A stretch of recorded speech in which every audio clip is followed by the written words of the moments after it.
여러분 반갑습니다. 부사관 근현대사 강의를 맡게 된 황의방입니다. 저를 이제 처음 보시는 분들도 계시고 계속 이제 보셨던 분들도 계시고 그렇죠. 우리가 이제 부사관 시험을 준비하기 위해서 이 강의를 선택하셨는데요. 책에 보시면 근현대사 다 책 갖고 계시죠? 책에 보시면 이제 단원별로 이렇게 나눠 있습니다. 1단원, 2단원 이렇게 나눠 있는데 우리가 이제 부사관이라고 시험을 이제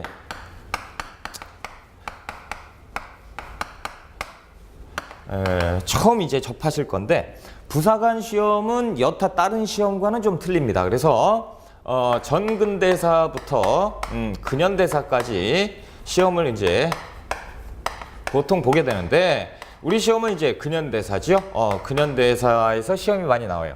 그런데 이제 그 여타 시험, 뭐 수능이라든가 아니면 뭐 한국사 능력검정 시험, 뭐 공무원 뭐 할 거 없이 국사라는 과목이 보통 여기에서 끝나죠. 여기에서 끝납니다. 하지만 우리는 이 현대사 부분이 다른 국사 시험과는 좀 차이가 있습니다. 그래서 뭐 군대 국군의 역사라든가 요런 것들이 이제 또 이 우리 책 이제 뒷부분에 가시면 한 4, 5, 6단원 그쪽 가시면 이제 요런 것들이 있습니다. 요런 단원 같은 경우는 우리가 이제 부사관의 특수성, 그렇죠? 특수성. 그래서 이제 부사관 국사시험의 특수성을 가진 이 단원들을 제가 이제 처음 만든 거예요. 그렇죠? 그래서 이제 그 기존에 저는 이제 국사 공부를 했습니다 하시더라도 여기까지만 나와 있지 요 부분에 대한 그 단원이나 이론이나 이런 것들은 이제 참고하시기 힘들 거예요. 그래서 제가 이제 책을 새로 이제 만들었습니다. 그래서 이 부분 국군의 역사부터 해서 뭐 북한 정권이라든가 아니면 북한의 도발이라든가 이런 내용을 이제 자세하게 실어놨습니다. 그리고 우리 시험에서는 이 부분이 또 특히 중요하죠. 그러면 선생님 요 부분 근현대사 요 부분은 중요하지 않습니까? 무슨 소리? 그렇죠? 여기도 엄청 중요하죠. 그래서 제가 이걸 말씀을 드리는 것은 왜 그러냐? 이 부사관 국사 시험, 부사관 근현대사 시험은 다른 과목, 다른 그 국사 과목과는 좀 차이가 있다. 똑같은 국사지만 그렇죠? 뭐 요 정도까지만 하고요. 이제 책을 한번 볼까요? 근대 한국사입니다. 그래서 페이지 3쪽이에요. 근대 사회로의 진전입니다. 이 더 자세한 내용은 이제 제가 수업 중간중간에 이제 말씀을 드릴 것이고요. 일단 기존의 국사, 그래서 근현대사라고 하는 것이 무엇이냐라는 거죠. 일단 근대사가 들어왔습니다. 근대사. 우리나라 역사에서 그 근대 태동기, 그래서 거기는 이제 조선 후기고요. 조선 후기가 이어집니다. 이어져서 이 근대 시대로 오게 되는데, 이 근대 시대를 언제로 보냐? 1876년 강화도 조약. 그래서 이제 그것이 이제 우리가 최초로 문호를 개방하였다. 그래서 개항하였다라고 하는데요.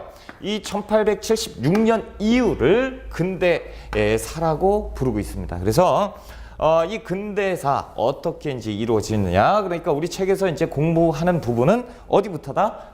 강화도 조약 이후부터다. 그런데 이제 어떡하죠? 책을 보시면 이 강화도 조약 이전도 시험이 나옵니다. 그렇죠? 그래서 이 전과 이 후의 내용을 좀 아셔야 돼요. 그리고 이제 저는 국사를 공부를 좀 했는데요 하시는 분들 계시는데, 이 근현대사 들어갈 때 세계사는 조금 알아두셔야 됩니다. 그러니까 전근대사를 공부하셨다. 근데 전근대사 같은 경우는 세계사가 거의 시험에 출제되지가 않아요. 그런데 근현대사도 역시 마찬가지로 세계사가 출제되지 않지요. 하지만 분위기는 출제될 수 있다라는 거죠. 도대체 모르겠다 하시는데 이제 3페이지를 보세요. 그래서 제국주의 시대 세계라고 나와 있죠. 그래서 이제 그 부분에 대해서 제가 설명을 조금 드리고 들어가겠습니다. 일단 저쪽으로 갈까요? 19세기. 책에 보면 이제 세계사 편이 나오는데, 이제 19세기에 이제 세계사는 어떠한 형태일까라는 거죠. 자, 19세기 세계사는 이제 자본주의라는 개념이 들어옵니다. 아직 이제 책은 안 나가고 있어요. 그렇죠? 자본주의라는 개념이 들어오고, 그래서 이제 돈이 최고인 세상이죠. 그러다 보니까 이제 서양 열강들이 식민지를 확대하는 이런 정책을 하는데, 요것이 이제 그 제국주의라고 표현을 하는 것이고, 안 좋게 얘기할 때 이제 식민지화 시켰다라는 것이에요. 다시 얘기하면 이제 19세기에 자본주의가 들어오면서 제국주의화 됩니다. 말 그대로 제국주의라는 것은 그 나라를 흡수하는 것이죠. 그렇죠. 이 나라 뺏어 먹고 이 나라 뺏어 먹고 뭐 이런 그 상황인데, 자, 이제 우리나라와 중국과 일본 요런 상황을 한번 봅시다. 자, 딱 요 가운데 있죠. 자, 우리나라는 이제 여기에 이제 조선이고요. 조선 후기. 그래서 당시에는 이제 세도 정치. 그래서 이 세도 정치라고 하는 것은 어린 왕으로 올려놓고 이 일부 가문 있죠? 특수한 가문. 그러니까 안동김 씨나 풍양조 씨 같은 이런 가문들이 왕을 이제 뒤에 놓고 애기잖아요. 그죠? 그러니까 정치를 자신들이 다 하는 것입니다. 그래서 정권을 독점해서 무소불위의 권력을 휘둘렀던 세상이 이제 조선 후기의 세도 정치 상황이에요. 지금 우리는 지금 세도 정치 합니다. 자, 여기 일본이 있죠. 그리고 여기 이제 청나라가 있습니다. 그래서 당시의 조선은 4대주의, 그렇죠? 그래서 청나라를 4대하고 있다. 뭐 이런 건데, 요 북쪽에서 엄청난 큰 세력이 내려오기 시작합니다. 이름하여 이제 러시아인데, 러시아가 내려와서 이제 그 두만강 이북 쪽에 이제 러시아 사람들이 내려와서 살고 있고요. 그리고 이제 청나라 같은 경우는 그 당시에 이제 제국주의 열강에 의해서 그 영국이나 독일이나 프랑스 뭐 이런 친구들이 이제 다 넘어옵니다. 그래서 청나라하고 전쟁을 하기 시작해요. 전쟁을 시작하면서 이 청나라가 깨지기 시작합니다. 그렇죠? 청나라가 패전을 거듭하게 돼요. 그러다 보니까 이제 그 전쟁이 끝나면 전후 사후 처리 조약을 맺지요. 그래서 이제 배상금을 지불해라 뭐 이런 건데, 청나라가 너무 패전을 많이 하다 보니까 돈이 없습니다. 그렇죠? 그러다 보니까 이제 땅을 띄워줘요. 그래서 이쪽 동네는 이제 독일 애들이 땅을 이제 영토를 할양받고, 이쪽은 또 프랑스 애들이 할양받고요. 조금 있으면 이제 일본 애들도 오고 러시아 애들도 내려와서 이제 청나라를 뜯어갑니다. 그래서 청나라가 일부밖에 안 되고 나머지는 다 이제 뜯겨요. 이런 상황이 되고, 일본 같은 경우는 조금 있다 이제 미국 애들이 수시로 들락날락하면서 힘으로써 개항을 시켜버립니다. 그래서 이제 일본의 같은 경우는 이제 힘으로, 미국의 힘으로 그 어쩔 수 없이 이제 문을 열었기 때문에 서양 문물이 한순간에 막 들어오기 시작해요. 그래서 일본에서 한순간에 그 정책 혹은 뭐 체제가 한순간에 바뀌었다. 그래서 이 시대를 메이지 유신이라고 합니다. 메이지 유신이 이제 일어나서 예전에 이제 보수적인 그 사고방식이 이제 싹 다 없어져요. 그리고 이제 미국화 돼버리는 것이 일본이에요. 그러다 보니까 우리는 지금 뭐 하고 있다? 땅 따먹기 하고 권력 다툼하고 매관매직하면서 일부 특정 가문만이 배를 불리고 있다라는 거죠. 이런 상황이 이제 조선 시대입니다. 자, 이때 요 청나라 근처에서 이제 독일 배, 그렇죠? 그리고 프랑스 배, 그리고 이쪽은 러시아 배, 그리고 이쪽은 이제 미국 배, 요런 배들이 왔다 갔다 왕래를 하겠죠. 왔다 갔다. 그렇죠?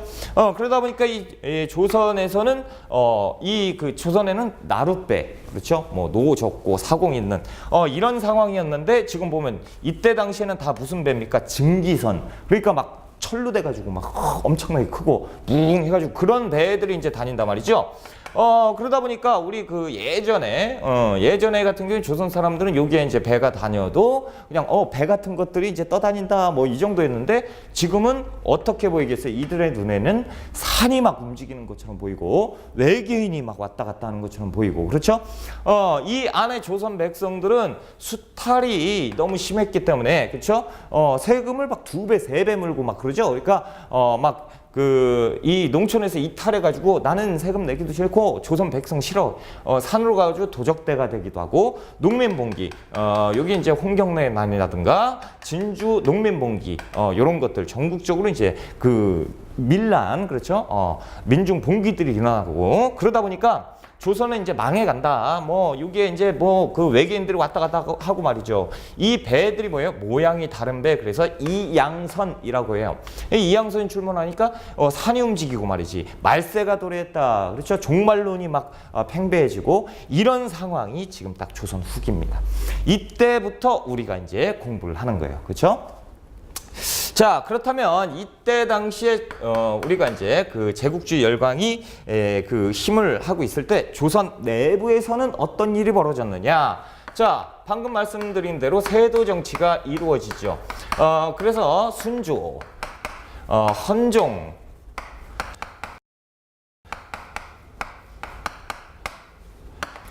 철종이 이제 왕이 됐어요. 그래서 뭐 요렇게 이제 왕이 돼가고 있고, 어린 애들, 그 철종 같은 경우는 이제 19살인데, 아무튼, 뭐 11살, 뭐 9살, 이렇게 나이에 이제 올리고, 안동김 씨라든가, 풍양조 씨라든가, 이제 또 바뀌어요. 안동김 씨가 또, 세를 불려버리죠. 그래서 이들이 그 무소불위의 권력을 휘둘면서 매관매직이라든가 이런 게 이제 성행해집니다. 그렇죠? 완전 부패하고 조선 후기에 가면 이제 타락하는 그런 모습을 보이게 돼요. 그러다 보니 어느 정도였냐? 뭐 삼정의 문란이라는 게 있는데요. 삼정이 문란하였다. 다시 얘기해서 이제 세금, 조세 제도가 이제 문란했다라는 얘기인데 좀 어렵죠? 뭐 어려울 거 없어요. 전정, 그리고 군정, 그리고 환곡, 이런 것들이 있습니다. 자, 이것이 뭐냐? 전정. 말 그대로 이제 전세예요. 그 땅에 부과하는 세금인데, 요것 같은 경우는 이제 그 은결이 판을 칩니다. 은결. 숨겨놨다라는 거예요. 은결. 그래서 토지를 숨겨놨다. 무슨 소리냐? 그렇죠? 이들이 세금 내기 싫으니까 어떻게 장부에다 기재를 안 해놔요. 그러면 국가에서 장부에 기재가 안 돼 있으니까 세금이 부과가 안 되겠죠. 그렇죠? 그래서 숨겨놓고 실제로는 저 땅이 누구 땅인데 저 김씨 땅이야. 그런데 그 국가에서 보면 저 땅은 없는 땅, 장부에 기재가 안 된 거. 그렇죠? 이런 것들이 팽배해지고요. 그리고 이제 배를 불리죠. 토지 겸병. 이건 뭐냐면 계속 땅을 늘리고 있다라는 거예요.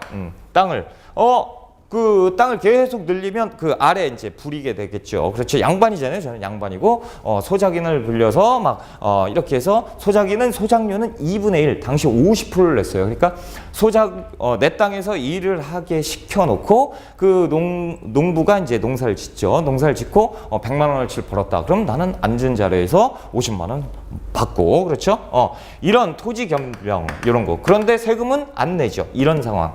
자, 게다가 군정 같은 경우는 더 환장하는 겁니다. 뭐가 있냐면 황구첨정. 안 적으셔도 돼요. 그리고 우리 첫 시간이잖아요. 그러니까 천천히 가자는 의미죠. 그러니까 첫 시간은 그냥 평하게 보세요. 그리고 이제 백골징포, 이런 것들이 있어요. 백골징포, 이런 것들이 뭐냐? 황구첨정. 말 그대로 누런 이를 가진 사람한테 정을 부과, 세금을 부과하는 것이고, 백골징포. 그래서 하얀 뼈다귀. 죽은 사람한테도 세를 징수하는 것이다. 그것이 군대 가는 것이다. 당시에 군대를 가기 되는데 이제 균역법이라든가 이런 것들이 있습니다. 그러면 그게 뭐냐면 군대 대신 군대를 가지요. 요거 대신 가는 게 이제 1년에 군포. 그래서 군대를 대신 포라는 것. 그러니까 이제 삼배나 무명 이런 것들을 이제 납부하게 되면 군대를 이제 면제해 주는 거예요. 갔다 온 걸로 쳐주는데 이 당시에 이제 군포 한 피를 1년에 이제 납부하게 했습니다. 그런데 요렇게 납부를 했으니까 이제 하나만 내면 되는데 내가 있어요. 아버지가 있고요. 아들내미가 있습니다. 자, 나한테 이제 부과되면 한 필만 부과되면 되죠. 좋다라는 건데 아버지한테 한 필이 부과됐어요. 관리가 와가지고 야, 너네 너 세 필 내야 돼 라고 얘기해요. 왜 내가 세 필 내야 되냐? 한 필만 내면 되지 라고 얘기했더니 아버지 계시잖아 라고 하는 아버지 작년에 돌아가셨는데요? 웃기지 마. 요게 장부에는 니네 아버지 기재되어 있는 걸로 있으니까 내놔. 그렇죠? 이게 하얀 뼈다귀한테 그쵸? 세금 내라고 하고 그래 좋다. 그건 그렇다. 그건 두 필이지 왜 세 필이냐? 너 아들 있잖아. 저 아들 이 나이가요 7살이에요. 말도 안 되지요. 그렇죠? 그런데 관리가 그럽니다. 딱 7살이야? 딱 봤더니 여기 아닌데 17살인데 그래서 세필내게 하는 이런 것들이 이제 환구천정 백골징포예요. 그러니까 누런이 애기죠. 애기한테 나쁘게 하고 돌아가신 분한테 징수를 받았다라는 거예요. 아주 백성들이 죽어나겠죠. 그죠? 자, 환곡이라는 것은 뭐냐면 춘대춘합제도입니다. 그 봄, 여름, 가을, 겨울이 있죠. 가을에 추수를 합니다. 겨울까지 먹고 살아요. 흉년이 들었어요. 봄부터는 먹고 살 게 없다 말이죠. 그렇죠? 그러니 이때는 굶어 죽던가, 그렇죠? 아니면 남의 거 돈 빌려가지고 메꾸던가 먹고 살 게 너무 힘들다라는 거죠. 이게 이제 환곡제도인데, 자, 여기에서 이제 그 가을에 곡식을 빌려줍니다. 그래서 국가에서 곡식을 빌려주고, 10가마를 빌려주고, 여기에서 쭉 해서, 아니죠. 여기에서 빌려주면 안 되죠. 봄에 10가마를 빌려줘요. 먹고 살 게 떨어질 때. 그러면 이제 먹지요. 그러면 가을에 한 11가마를 갚아라라는 거예요. 좋은 제도잖아요. 그렇죠? 추수하면 11가마 있으니까 주면 되는 거고. 그런데 이 10가마가요. 4가마만 쌀이에요. 6가마는 막 모래 이런 것들을 섞어 놓습니다. 그래가지고 이거를 그냥 주는 게 아니고 섞어. 그래가지고 10가마를 만들어요. 그 다음에 주는 거예요. 그러면 이 백성들이 미치는 거죠. 그렇죠? 그래 놓고 11가마 내니까 요거 이제 솎아내는 것도 일이야. 그렇죠? 그리고 4가마. 와. 4가마나 했는데 11가마니까 몇 배 장사예요. 그렇죠? 미친다라는 거죠. 이 환곡제도가 아주 힘들었다라는 거예요. 환곡미. 이런 것들이 이제 부패에서 자, 요런 일들이 이제 많았습니다. 자, 아주 백성들이 살기 힘들었겠죠. 그렇죠? 그러니 그 백성들은 말세가 도래했단 말이야. 이런 데는 살 수가 없단 말이죠. 조선은 이제 망조가 들었다. 게다가 뭐 왕도 왕 같지도 않고 말이야. 요런 현상들이 있습니다. 자, 이때 조금 있다가 누가 이제 철종이 위독해집니다. 그때 누가 출연해요? 흥선대원군이 이 당시에 그 대비를 만납니다. 그래서 그 당시에 대비는 이 풍양 조씨, 그래서 조대비인데 조대비를 만나서 얘기를 하지요. 다음 정권 누가 됐으면 좋겠느냐. 그래서 내 아들을 시키는 것이 어떻냐. 그래서 그 아들 이름하여 이제 고종인데 이 고종을 왕위로 앉힙니다. 그래서 흥선대원군은 이제 둘째 아들인데 이 흥선대원군 둘째 아들 고종을 왕으로 앉히고 대신 이제 그냥 주진 않겠죠. 그래서 조건을 다는데 뭐냐면 수렴청정을 하면 되는 거 아니냐. 그렇죠? 그래서 흥선대원군이 이 조건을 제시하고 조대비가 오케이 한 다음에 고종을 왕위로 앉히는 거죠. 그러면서 이제 이때까지가 세도정치라고 하고 이때 이후로는 세도정치라고 하지 않습니다. 자, 아무튼 이렇게 해서 고종이 왕이 오르는데 고종도 어린 나이에 왕이 됩니다. 그럼 선생님 세도정치인데요? 아니에요. 왜냐면 고종이 왕이 됐습니다. 자, 왕이야. 자, 이 뒤에 대비가 앉아 있습니다. 대비가 앉아가지고 정치를 다 해요. 왕은 그냥 있고. 자, 그리고 흥선대원군은 왕의 아버지로서 이쪽 이제 신하죠. 신하의 자리에 있고. 그 다음에 이제 대신들이 다 있는데, 수렴청정하기로 했지요. 그러니까 대비가 이제 정치를 다 합니다. 그러니까, 이 신하들도 대비한테 이제 이렇게 하자라고 얘기를 하는 것이죠. 그때 흥선대원군은 생각하는 거죠. 자, 이제, 이 대비를 조금 이따 이제 몰아내고 내 아들이 확실한 왕이 되게끔 만들어야겠다. 그러니까 이 당시에 조대비가 이제 한 2년 정도 수렴청정을 하는데 이 2년 동안 흥선대원군은 여러 가지를 합니다. 그래서 그 신하들이 지금 좋은 신하예요? 나쁜 신하죠. 악덕 신하. 그렇죠? 이들을 쫓아내기 위해서 이들의 그 힘을 뺏기 시작하는데 이것이 이제 흥선대원군이 시작하는 개혁 정치입니다. 자, 그래서 흥선대원군이 개혁 정치를 시행하고요. 조금 있다가 대비는 무늬만 대비예요. 그러니까 대비가 당신이 그냥 해. 왜냐하면 이제 신하들도 흥선대원군이 더 무서워요. 아무 실권도 없는데 무섭단 말이죠. 그러니까 대비한테 뭐 얘기하는 것보다 흥선대원한테 얘기하는 싹싹 바뀌어버린단 말이지. 그러니까 대비가 그냥 다시 이제 힘이 사라지게 되고 그러다 보니까 이제 흥선대원군이 조금 있다가 대비한테 그 권한을 물려받아서 왕 앞에 흥선대원군이 앉아서 정치를 하게 되는 이런 세상이 오게 되는 거죠. 그럼 선생님 세도 정치인데요? 라고 하시겠지만 흥선대원군은 얘기합니다. 자, 이제부터 내가 정치를 하게 되는데 물론 왕이 내 아들, 그렇죠? 내 아들이 왕이고 모든 것은 왕의 결정에 의해서 가는 것이고, 그리고 중요한 것은 무엇이냐? 이 아들이 아직 어리다 말이야. 내 아들이 나이가 성년이 돼서 정치를 스스로 할 수 있을 때쯤 되면 나는 아들에게 왕위를 물려주고 은퇴할 것이다 라고 얘기를 하고요.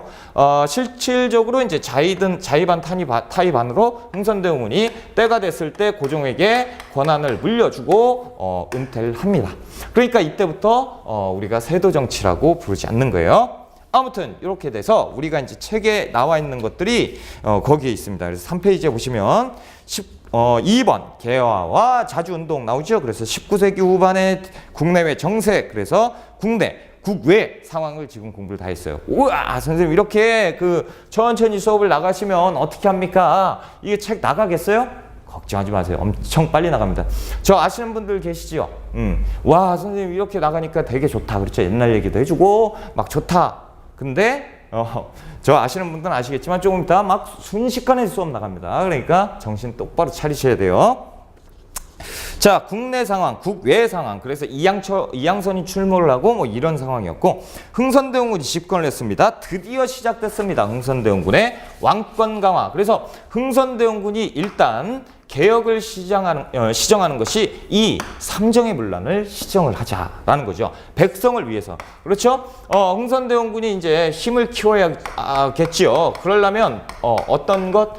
민심을 얻어야지요. 민심을 얻어서 흥선대원군 잘한다. 그래야 이제 나중에 고종이 당연히 왕이다. 이렇게 이제 되는 것이죠. 예전에 세도정치 때 왕권이 땅에 떨어졌으니까 이 삼정분란도 시정을 먼저 하자. 그래서 이제 시작합니다. 흥선대원군이 양전사업을 하자라는 거죠. 토지 측량 사업이에요. 다시 얘기하면 이제부터 국가에서 토지를 다시 그 장부에 적겠다 말이죠. 여기 숨겨놓은 땅 있죠? 이 숨겨놓은 땅은 다 걸릴 거란 말이죠. 그럼 세금 다 부과하는 거죠. 양반들이 싫어합니다. 그렇죠? 자, 그리고 나서 이 군정을 개혁하는데 호포법을 시행해요. 호포법인데 이름하여 이제 동포제라고도 해요. 동포법 이런 건데, 자, 이거 봐라. 요런 일들이 있어. 요런 일들이 왜 있지? 요런 일들이 왜 있냐? 문제가 있다. 그렇죠? 세금이 없으니까 자꾸 뜯어내는 거 아니냐? 그렇다면 세금을 늘리면 되는 거 아니야? 그렇죠? 세금을 늘리면 백성들이 난리가 나겠죠. 그러니까 그건 아니고, 그렇다면 지금까지 군포를 납부하지 않은 세력 누구죠? 양반이에요. 양반 니들도 그래서 양반에게 군포를 부과합니다. 그것이 이제 호포법이에요. 양반들 난리 나겠죠. 왜 막 그러면 이제 흥선대원군이 내라. 그랬더니 이제 양반들이 이제 얘기합니다. 뭐라고 얘기하냐면, 야, 내가 상민은 평민을 얘기하는 거죠. 내가 평민하고 어떻게 똑같이 군대를 갈 수가 있느냐? 양반 체면에 라고 얘기해요. 그러니까 이제 흥선대원군이 얘기합니다. 그래? 너 양반이지. 그러면 이 군대 가라고 그러면 평민하고 똑같이 되니까 그 창피해서 그런 거 아니야?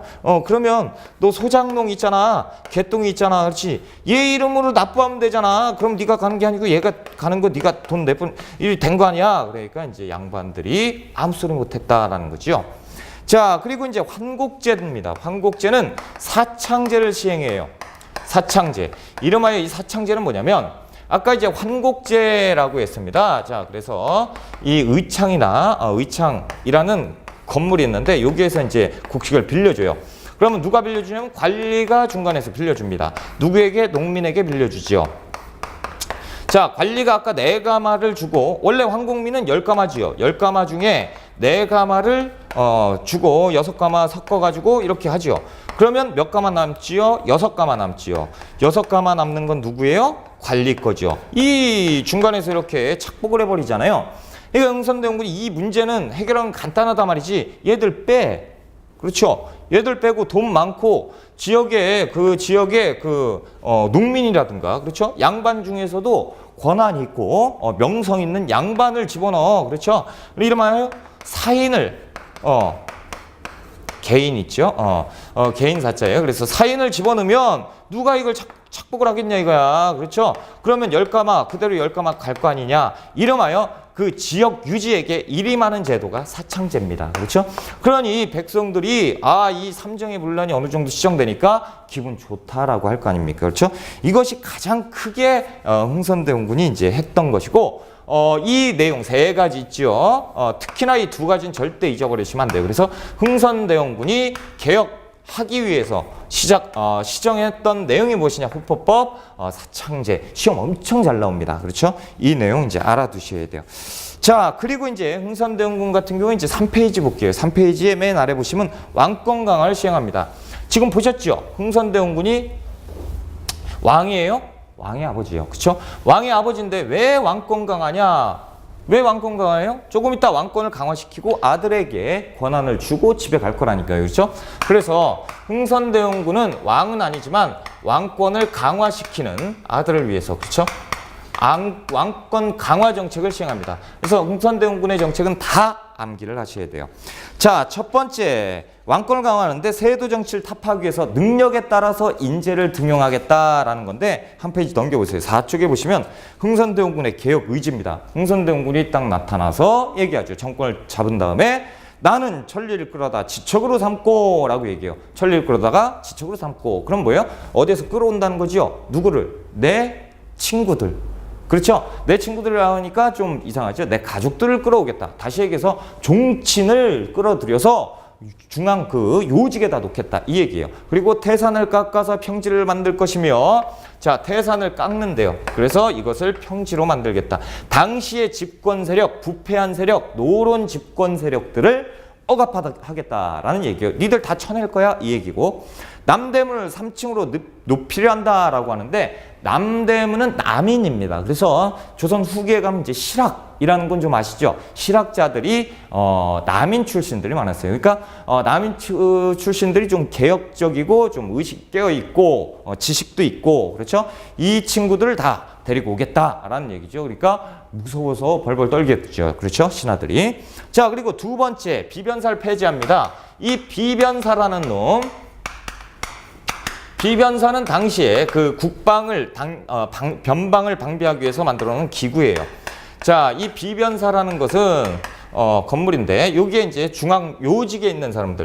당시에 이제 조선은 왕과 의정부와 육조가 있었고 우리가 흔히 아는 그 영의정, 좌의정, 우의정 이분들이 여기에서 이제 하고 각 부의 장관들이 여기에 있었는데 이 각 부의 장관들뿐만 아니고 재상들은 다 여기에 있는 것이 아니고 이쪽에 가 있습니다. 그러니까 의정부와 육조가 기능이 없어요. 왜 그러냐면 당시 조선 후기에는 전쟁이 많았죠. 전쟁이 많았다 보니까 여기에서 전쟁을 방비하려면 굉장히 복잡해요. 여기 병조에 있는 사람들과 의정부와 또 만나서 회의를 해야 되고 여기에 하다라고 이런 절차들 복잡하죠. 그러니까 아예 이런 거 말고 그냥 건물 하나 만든 거예요. 임시적으로 만들어가지고 이 동네 고관이 다 들어와라. 그래서 고관이 다 와서 여기에서 일종의 뭡니까? 이제 그 군대 그 참모회의 이런 거예요. 그렇죠? 군대 참모회의 이런 것들을 만들어가지고 여기에서 정치를 다 해버렸어요. 그러다 보니까 이게 몇백 년 이어져 내려오다 보니까 이제 비변사가 의정부 권한을 능가하고 의정부는 사람이 없어요. 그냥 건물만 땡그랑이 있고 빈 건물이 되고 여기에서 일을 다 봤단 말이죠. 그러니까 여기에서 2조의 뭐 전랑직, 그 종육품, 뭐 정육품 요렇게 있는 사람들이 결제를 받으려면 여기로 가는 게 아니고 여기로 가야 돼요. 그러니까 정치 기능이 엉망진창이 됐고 이 비변사 같은 경우는 아까 그 세도 가문 있죠. 세도 정치 때 그 가문들이 과거도 안 봤는데 그냥 데리고 와서 너 여기에서 한 자리 줄게 여기에서 해 뭐 이런 거였어요. 그러니까 이제 그 왕실을 능가하는 권한을 가졌던 게 비변사인데 흥선대원군은 이 사회 병폐의 문제점 요거다라는 거죠. 그래서 비변사를 폐지시켜 버립니다. 다시 얘기하니까 여기에서 일하고 있었던 사람들이 어디로 다시 들어가요? 여기로 돌아가요. 그러니까 의정부와 육조의 기능이 부활되었다라는 거죠. 그래서 원래대로 예전처럼 그렇다면 뭐예요? 왕을 보좌하는 기능들이 권한이 강해졌죠. 그러다 보니까 이제 왕권 강화가 됩니다. 자, 그리고 법도 만들으니 대전회통이죠. 대전회통. 그래서 대전회통이라는 법을 만들고 외우셔야 돼요. 육전조례도 외우셔야 돼요. 그리고 이제 서원을 정리합니다. 그래서 전국의 서원을 정리하는데 이 서원은 전국 47개만 빼고 나머지 다 없애요. 이 47개 서원은 사획서원입니다. 사획서원이라고 하는 것은 그 왕이 이 서원을 정해주는 거예요. 그래서 이 서원은 중요한 것이다. 그래서 왕이 정해주면 여기에 이제 땅도 주고요, 노비도 주고, 재산도 주고 막 그랬던 서원이에요. 그러니까 왕이 직접 내렸던 서원 중에 47개만 빼고 나머지는 다 철폐시키는 거죠. 왜 그러냐면 이 서원이 하는 일은 뭐냐면 원래는 이제 선현 뭡니까? 우리보다 이제 학식이 높거나 그런 양반들이 이제 제사 지내고, 그리고 공부를 가리켜서 내 후배들을 양성하는 그런 학습기관, 그러니까 어떻게 보면 이제 학교, 요런 건데, 요게 대부분 누가 있죠? 양반 유생들이 가다 보니까 이 서원도 부패해서 나중에는 요게 이제 그 동네에 큰 서원이 있으면 이 수탈하는 거예요. 그렇죠? 농민들, 야, 내가 서원에서 일하는데 돈 내놔. 막 그러고. 그러니까 이 양반의 온상진 서원을 없애버리면 그러면 어느 정도 왕권이 강해질 거 아니냐. 그래서 47개만 남기고 싸그리 다 없애버리는 겁니다. 그리고 이제 이 없앴으니까 여기에 있었던 노비라든가 토지, 이 재산들은 다 어디로 가요? 국고로 완수되지요. 그러니까 국가재정 확보책도 있어요. 자, 그리고 이제 그래서 이제 서원 정리 보시면 사료에 대원군이 크게 노예서 백성을 해치는 자는 공자가 다시 태어나도 내가 용서하지 못한다라고 얘기하니까 사람들이 이제 다 집에 갔다. 자, 그리고 잘했으면서 못했던 게 뭐냐? 경복궁을 중건하는 거예요. 경복궁을 늘린다 말이죠. 예전에 이 경복궁, 지금 경복궁, 그러니까 흥선대원군이 있을 때 고종이 경복궁에 있었느냐? 아닙니다. 이 경복궁은 임진왜란 때 불타요. 그러니까 소실돼가지고 경복궁이 없습니다. 자, 왕이 있어야 될 이 궁, 원래 궁이 불타서 없었단 말이죠. 이것을 재건해야 된다. 그런데 더 크게 만들어야죠. 그래서 중건을 한다라고 얘기해요. 그래서 흥선대원군은 경복궁을 중건하게 되는데 이 첫 번째 이유는 뭡니까? 왕이 있는 데를 좀 탄탄하게 만들어 놓은 왕실의 권위가, 그렇죠? 왕실 권위가 올라가겠죠. 다시 얘기하면 이제 왕권 강합니다. 그래서 이렇게 하려고 하는데 이것은 이제 잘했던 건데 부작용이 생겨요. 어떤 것들이 이제 부작용이냐? 양반들에게 세금을 걷죠. 그래서 이제 그 원납전을 내라고 해요. 원하는 만큼 납부해라 돈을 원하는 만큼 납부하는 돈. 그래서 이제 원납전을 걷고, 그래서 양반들한테 가가지고 야, 경복궁 지어야 되는데 돈 좀 내. 돈 없는데요? 이거 지금 장난치나 돈 내. 그래서 돈 받게 되는 것이고. 그리고 이제 당백전을 찍어내는데요. 새로운 돈을 만듭니다. 새로운 돈 당백전. 이름하여 이제 상평통부의 100배에 달하는 화폐, 이런 건데, 그러니까 뭐 지금으로 따지면 뭐 한 50만 원, 100만 원짜리 화폐를 찍어가지고 돌리는 거예요. 그러니까 뭐가 생겨요? 인플레이션이 생겨버리죠. 인플레이션이 생기니까 그냥 경제가 엉망진창이 되겠죠. 양반들 짜증납니다. 게다가 이 경복궁에 목재가 필요하잖아요. 나무, 그렇죠? 이 나무 막 쓸 수 있어요? 왕이 있는 데인데 좋은 놈으로 골라야겠죠. 좋은 놈이 없어요. 그러니까 막 여기저기 찾아보니까 여기 있잖아. 양반들의 뭡니까? 그 조상들, 그렇죠? 묘 있죠? 묘자리 보니까 막 소나무 좋은 거 많더만. 야, 다 쳐내. 갖고 와. 묘지림을 벌목을 합니다. 묘지림을 벌목하는데, 자, 양반들 난리가 나겠죠. 당시의 양반은 유생들입니다. 그러니까 예를 중시했던 유교주의 국가에서 우리 아버지의 묘소를 건드렸잖아요. 그렇죠? 양반들이 확 도는데 뭐라고는 못하고.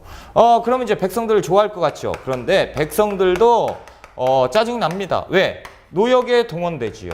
그런데 이 노역에 동원되는데 돈은 안 주죠. 왜? 부역, 그렇죠?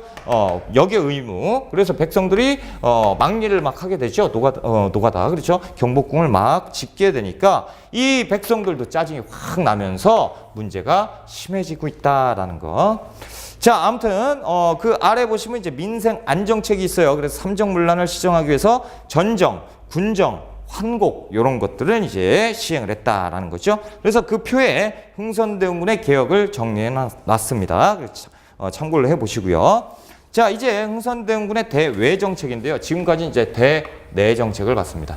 자, 그러면 대외정책을 보자라는 거죠. 요것이 이제 또 시험에 잘 나옵니다. 흥선대원군의 대외정책이다. 이게 무슨 얘기냐면, 우리가 흔히 알고 있는 이제 통상수교, 거부 정책입니다. 자, 무슨 얘기냐? 자, 당시에 아까도 보셨죠? 그 서양 세력들이 주변에 많아요. 그러다 보니까 이 조선에 와서 통상 상공업을 통하자, 다시 얘기해서 상업을 통하자, 우리랑 교류를 하자라고 하면서 계속 문호를 두드립니다. 딱똑똑똑. 그러니까 이제 흥선대원군은 해볼까? 아니야. 막 우리가 흔히 잘못 알고 있는 쇄국 정책은 잘못된 거예요. 왜냐하면 이걸 보시면 아세요. 자, 당시에 고종, 흥선대원군이 집권하고 있을 때고 러시아가 엄청나게 커서 내려오고 있습니다. 다 당시에 이제 청나라고요. 자, 청나라는 다 뜯겼지요. 자, 이 모습 흥선대원군은 알고 있었다라는 거예요. 흥선대원군 같은 경우는 이 정세를 다 파악하고 있었어요. 일본도 막 뜯기고 있고 다 알고 있어요. 그리고 여기에서 조그만한 나라 이 조선이 버틸 수 있는 것은 어디밖에 없다? 어디예요? 러시아가 이제 커가지고 점점 내려온다니까요. 그러니까 러시아가 내려오는 것이 가장 위험하니까 우리도 어딘가에 여기에서 얘들도 이 큰 대국도 뜯겼는데 얘들도 뜯기고 막 다 뜯기고 있는데 좀 있으면 우리도 뜯길 것이 뻔하다. 그러니 우리가 먼저 수교를 하는 것이 어떠냐. 그렇죠? 그래서 서양의 가장 좀 큰 강대국 중에 하나 어디가 있느냐? 프랑스가 있다라는 거죠. 프랑스 흥선대원군. 프랑스 애들하고 친교를 맺어야겠다. 그렇죠? 자, 프랑스 애들하고 친교를 맺자라는 이유 중에 하나가 당시에 뭐가 천주교라는 것이 천주교 물론 정부에서 탄압했지만 천주교라는 것이 있었고 천주교 포교하는 것은 대부분 프랑스 신부들이었어요. 그렇죠?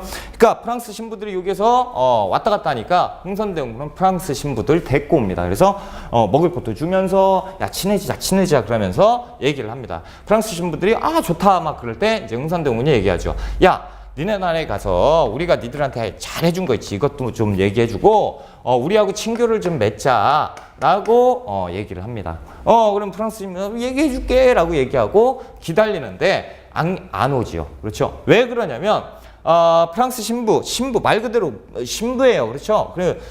선교사입니다. 선교사가 정치하고 관심이 많이 밀접한 관계가 있을까요? 그것도 아닐 것이고, 그렇죠? 프랑스 신자들이 또 얘기를 했는데도 불구하고 안 온 이유가 뭐냐면 이 당시의 정세예요. 프랑스는 이쪽에 있고요. 독일 애들이 이제 청나라를 이제 뜯어먹고 있어요. 이렇게 서로. 자. 독일과 러시아 관계가 좋을까요? 안 좋을까요? 안 좋죠. 얘들하고 관계가 안 좋단 말이죠. 자, 이 프랑스 같은 경우는 청나라 먹으면서 이제 독일도 경쟁 상대니까 독일도 관계가 좋을까요? 안 좋아요? 안 좋아요. 그러면 적이 같지요. 그러면 친해져야 된단 말이죠. 친해져야죠. 그렇죠? 러시아하고 프랑스하고 친해지고 싶은데 지금 조선에서 뭐라고 얘기해요? 프랑스하고 친해지자고 하면 그러면 러시아를 견제하는 이유로 프랑스를 친해지라고 하면 프랑스가 좋아할까요? 안 좋아하죠. 그러니까 이 당시에 이제 프랑스에서는 이 흥선대원군의 이 얘기 그냥 묵살을 해버리는 거죠. 그러다 보니까 이 흥선대원군은 얘들 기다리는데 왜 이렇게 안 와? 라고 얘기하고 그런데 이제 흥선대원군 지금 어때요? 왕권 강화하면서 양반들이 점차적으로 덤비고 있어요. 그때 이제 흥선대원군의 입장이 굉장히 난처해지죠.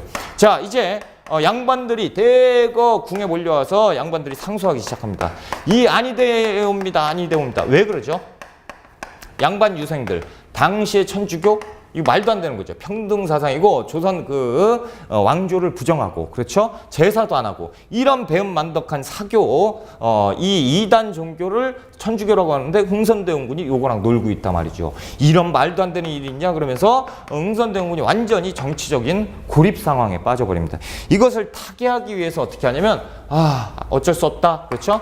병인년에 박해를 시작합니다. 이름하여 병인박해예요. 그래서 프랑스 선교사 9명하고 그 당시에 조선에 프랑스를 믿고 있었던 프랑스 천주교를 믿고 있었던 천주교 신도 8,000명 정도를 생매장을 시켜버리는 것이 병인박해입니다. 그렇죠? 이 병인박해가 일어났어요. 난리가 났죠. 그렇죠? 그러면서 이제 나는 원래 천주교 좋아하지 않았어. 그러면서 이제 병인박해가 시작된 것이고 이때 당시에 이제 그 다음에 제너럴 셔머너 사건이 있습니다. 제너럴 셔머너 사건은 이제 미국 상선이에요. 자, 미국 배가 여기 떠다니죠. 그러면서 이제 미국 배가 여기로 와서 조선아 우리랑 놀자라고 얘기를 하는 거지요. 자, 당시 조선 미국 애들이 와가지고 놀자고 하는데 프랑스도 이러는데 미국 똑같은 놈들인데 뭐 이렇게 되면서 이제 관심이 별로 없다. 제너럴 셔먼호 사건은 어디로 오냐면 평양으로 옵니다. 평양. 그래서 대동강을 거슬러서 평양을 올라옵니다. 자, 그래서 배가 떠 있어요. 자, 여기는 육지입니다. 육지. 평양. 그렇죠? 평양에서 평양 관찰사가 이제 나와가지고 야, 니들 왜 왔어? 야, 우리랑 놀자. 그래서 통상을 요구하지요. 통상을 요구하는데 얘기합니다. 야, 놀 수 없어. 왜? 이런 일도 있었고 우리나라에서는 외국인 애들, 그 서양 애들하고 노는 거는 법으로 금해 있어. 라고 이제 얘기를 했습니다. 그러니까 이 미국부에서 그래? 그러면서 밤에 와가지고 쪽배를 타고 내려와서 육지에 와서 약탈을 자행하고 사람들 죽이고 말이죠. 그런 다음에 여기에 이제 그 조소에서 근무를 쓰고 있는 그 군인도 그 납치해서 데리고 가버립니다. 이 일을 이제 나중에 이제 다음날 돼가지고 알았어요. 이것들 이거 말로 해서는 안 될 놈들이구나. 그래서 이 평안도 관찰사 박 교수는 배를 띄웁니다. 쪽배를 띄워요. 똥통. 미국 애들이 얘들 뭐 하는 짓이야? 그냥 보면 알아. 그래서 이 배를 연결시킨 다음에 그렇죠? 불을 날려요. 불화살 날려서 아주 여기에서 소각을 시켜버린 것. 이것이 제너럴 셔먼호 사건입니다. 그러니까 이 미국 배가 소각되었다라는 거죠. 그래서 어디? 대동강이에요. 요거 이제 알아두시고요. 이게 다 언제냐면 병인년이니까 1866년이에요. 자, 이 일이 있었고 그 다음에 이 병인년에 병인박해 있었죠? 병인 양요가 터집니다. 이유는 무엇입니까? 병인박해, 프랑스 선교사를 죽였지? 그러면 복수야. 그렇죠? 이유는 복수지만 역시 여기에서도 복수라고 얘기하면 안 되죠. 그래서 니들이 이렇게 한 거 잘못된 것이고, 그리고 우리랑 이제 통상을 하면 없었던 일로 할 수도 있어 라는 것이죠. 실질적으로 통상 요구인데, 이때는 프랑스 배가 어디로 오게 되냐면 그 강화도입니다. 강화도로 와서 강화도를 때리기 시작하는 거죠. 강화도를 때리기 시작합니다. 자, 이때 강화도에서 그 난리가 났었는데 이 정부에서 이걸 보고 야, 막어. 그래서 이제 막게 되는데 한성근이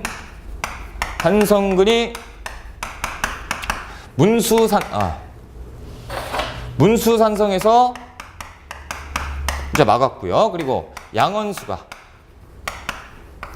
정족산성에서 막았습니다. 이 두 부대가 이제 열심히 싸워서 막았고 프랑스를 격파를 했었다라는 거죠. 그때 여기에서 이 프랑스 애들이 와가지고 약탈을 자행할 때 그때 우리 문화재를 이제 가져갔는데 그것이 뭐냐면 외규장각 도서입니다. 이 외규장각 도서 같은 경우는 규장각이 어디에 있죠? 서울에 있죠. 이 문화재 보관 창고인데 밖에지요. 내규장각은 이제 그 서울에 있고 외규장각은 따로 이제 보관을 해놓은 데가 강화도였는데 이 강화도 외규장각에 가보니까 막 보물도 있고 뭐 여러 가지가 있어요. 그러니까 이 프랑스 애들이 이걸 가지고 야, 이거 가져가자 그러면서 이때 약탈을 해갑니다. 이때 약탈을 해갔고, 그리고 이 약탈된 도서는 지금 이제 우리나라에 있는데 5년 단위의 그 영구 임대 방식으로 해가지고 계속 계약을 하자. 그러면 이제 빌려줄게. 소유권은 프랑스에 있고 우리가 지금 갖고 와서 빌려 쓰는 방식으로 하고 있다라는 거죠. 문제가 좀 있죠. 자, 아무튼 이런 일이 언제 있었어요? 1866년에 계속 있었습니다. 아무튼 막았어요. 그러고 나니까 이제 조선 사람들과 조선 정부에서는 이제 서양 놈들 놀 수 없는 놈들이구나 이런 생각들이 막 생기겠죠. 그때 이제 오페르트라는 사람이 이제 들어옵니다. 그래서 독일 미수 사건인데, 자, 독일인이에요. 독일 사람인데 독일 역시 배를 타고 와가지고 야, 조선아 우리랑 놀자라고 얘기를 하지요. 조선에서는 야, 얘들 진짜 뜬금없이 계속 2년 뒤에요. 1868년 심심하면 와가지고 우리한테 놀자고 협박하는구나. 그렇죠? 안 놀아 라고 얘기하니까 오페르트라는 놈은 이제 배에서 내려옵니다. 통배를 타고 내려와서 여기가 어디냐면 묘소인데 남연군 묘소입니다. 이 남연군이라고 하면 흥선대원군 어디 있어요? 흥선대원군의 아버지의 묘소예요. 다시 얘기하면 지금 왕이 누구죠? 고종. 그렇죠? 고종의 할아버지 묘소인데 여기를 도굴하기 시작해요. 자, 그런데 도굴하고 이제 관이 있죠. 관을 이제 깔려고 봤더니 안 까져요. 왜? 시멘트로 발려있더라라는 거죠. 누가 발라놨어요? 흥선대원군이 혹시나 먼 일이 생길 수도 있으니까 미리 알고 이제 발라놨던 거죠. 그럼 이걸로 꽃게로 계속 까는데 안 깨지죠. 그러다가 해가 떴습니다. 자, 우리나라 그 조선 백성들 부지런하지요. 자, 반매로 왔는데 반매로 가는 길에 저거 뭐야? 서양놈들 뭐 하고 있는 거야? 야! 그러니까 이제 놀래가지고 도망을 갑니다. 자, 오페르트 이 배에서 오페르트가 이제 흥선대원군에게 편지를 써요. 뭐라고 쓰냐면 야, 봤지? 자, 니들이 안 논다고 해가지고 내가 니네 아버지 이 묘소를 이렇게 깔려고 봤다. 그랬더니 뭐 야, 웃기게도 뭐 시멘트 깔아놨대. 야, 그런데 우리 어디 사람이지? 독일 사람이야. 야, 이거 하나 못 가겠냐? 기술력이 다 있는데. 근데 까다 보니까 야, 이건 사람으로서 할 짓이 아니어가지고 그냥 포기하고 왔으니까 다시 이거 다 엎어버리기 전에 우리랑 통상하는 게 어때? 라고 얘기하죠. 정신 나간 거죠. 그렇죠? 그러니까 이 흥선대원군은 완전히 이제 머리에 이렇게 내버리는 것이고, 그리고 또 그 뭡니까? 요것을 본 조선 백성들도 열받아 하죠. 그렇죠? 저것들 진짜 놀놈들 아니다. 왜요? 조선 백성들도 제사 지내죠. 우리 아버지 하물며 우리 국부의 할아버지인데, 국조부인데, 그렇죠? 국조부의 무덤을 깐. 야, 얘들은 진짜 사람의 탈을 쓴 짐승이구나. 이런 생각이 이제 들겠죠. 그런데 복수국이 안 끝났어요. 어디? 제너럴 셔먼호 사건 복수국이 있었으니 이름하여 신미양요입니다. 신미년에 일어난 양요예요. 1871년에 있었는데 신미양요입니다. 자, 제너럴 셔먼호 사건에 대한 보복이죠. 그래서 이번에는 미국 군대가 옵니다. 미국 군함이 와요. 그래서 강화도로 쳐들어옵니다. 강화도로 쳐들어오는데 누가 막죠? 어제현 장군이 열심히 싸워서 막습니다. 어디? 강화도 광성보에서 열심히 싸워서 막습니다. 신미양요 미국 놈들이겠지요. 그래서 막았어요. 자, 지금 보면 보세요. 통상 요구 이렇게 이제 거부하려고 했는데 맨 처음에 하자라고 했는데 점차적으로 보니까 엉망진창이 되죠. 이제 열받습니다. 그래서 이 이후에 흥선대원군이 전국 각지에다가 명령을 내리니 그것이 1871년에 척화비를 세웁니다. 척화비. 이제부터 서양놈들하고 놀자라고 하는 것은 나라 파는 놈들이야. 절대 서양놈들하고 놀 수 없어! 라고 해서 완전히 고착화시켜버리는 것이 1871년의 척합입니다. 그래서 요 내용이 시험 잘 나와요. 특히나 우리 시험은 이런 거 순서를 내버려요. 그래서 이거 순서 맞추기 어떻게 맞출래? 막 어려운데, 그렇죠? 일단 여기서 그 구분을 하셔야 되는 건 뭐냐면 강화도예요. 강화도. 여기도 여기도 강화도, 그렇죠? 강화도예요. 그래서 강화도는 구분하셔야 돼요. 왜요? 요거는 대동강이에요. 평양입니다. 제너럴 셔먼호 사건 같은 경우 평양이에요. 그리고 강화도가 아니다라는 거죠. 자, 어렵다라는 거죠. 자, 병미병오신척이라고 기억해요. 병미병오신척와 그럼 다 외웠어요. 그렇죠? 병인박해, 제너럴 셔먼호 미국배, 그렇죠? 병인양요, 그렇죠? 그리고 오페르트 도굴 사건, 그리고 신미양요, 그 다음에 척합이죠. 자, 이제 하나하나 볼게요. 병인박해는 이제 알겠고, 병인박해가 먼저예요? 양요가 먼저예요? 박해했으니까 양요가 있겠죠. 그렇죠? 요거 순서. 그리고 제너럴 셔먼호 사건, 미국배, 평양, 요거 이제 기억하시고, 병인양요, 요거는 아마 요거까지는 시험 문제 안 나올 거예요. 너무 어려우니까. 그런데 혹시 모르니까 그 한문을 잘하는 친구가 우리 반에 있었는데 정량이었다라는 거죠. 한문하면 정량 됐습니다. 자, 그리고 이제 외교장각 도서가 언제? 이 병인양요 때 약탈당한 것이고, 자, 요거 오페르트 도굴 병미병 오신척 외웠는데요. 오페르트 도굴 이게 누군지 모르겠다. 걱정하지 마세요. 오페르트 독일 사건입니다. 오페르트 독일 사건 그럼 돼요. 와. 그래서 남현군의 묘를 도굴하려다가 이제 발각된 사건. 신미양요와 쉽게 광어미 이렇게 외우세요. 광어미 말도 안 되지만 광어미 됐다. 그 다음에 이제 척합이 세웠다라는 거죠. 자, 이렇게 해서 이제 마무리 짓고요. 거기에 이제 책에 한번 체크를 해보세요. 그래서 5페이지까지 제가 이제 수업을 나갔고요. 이렇게 해서 이제 조금 쉬었다가 두 번째 시간은 이제 강화도 조약 5페이지에 강화도 조약 들어가겠습니다.